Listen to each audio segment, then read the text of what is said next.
De quoi se régaler, quelques bons copains, des spectacles en tout genre qui s'enchaînent toute la soirée.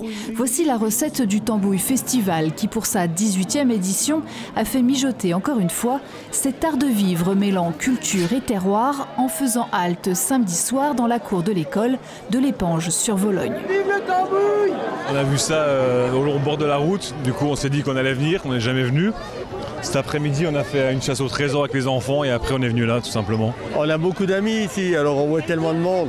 On revoit tous les anciens, tous ceux qu'on n'a pas vus depuis longtemps. Cette date de festivités sont au programme pour animer les communes du secteur de Bruyères. Ils auront beau tout essayer, leur libre colère. L'ambiance punk rock et variété pour cette deuxième partie de soirée a attiré près de 1500 curieux dans ce village de seulement 800 âmes. Un territoire qui vit, c'est ça aussi l'ingrédient magique du Tambouille Festival, fédérer associations et habitants autour d'un événement pas comme les autres. Moi je suis né ici, et puis comme beaucoup de jeunes du village, je suis parti faire mes études ailleurs. J'ai pas retrouvé cet esprit village qu'on peut retrouver ici.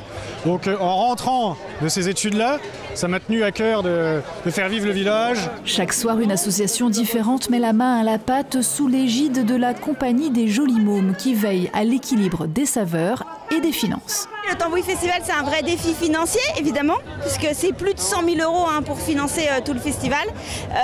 On a la chance sur le Tambouille Festival d'avoir réfléchi 3 années à l'avance sur des partenariats privés auprès d'entreprises, de mécènes privés, d'artisans, de commerçants du territoire et même au-delà, qui viennent soutenir le festival et qui sont aujourd'hui, qui représentent plus d'un tiers du financement du festival. Un festival entièrement gratuit pour les visiteurs, une volonté des organisateurs qui souhaitent rendre la culture accessible à tous, y compris en milieu rural.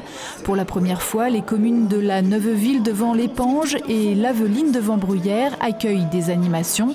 Ça sera le cas ce mercredi pour cette dernière avec une programmation celtique.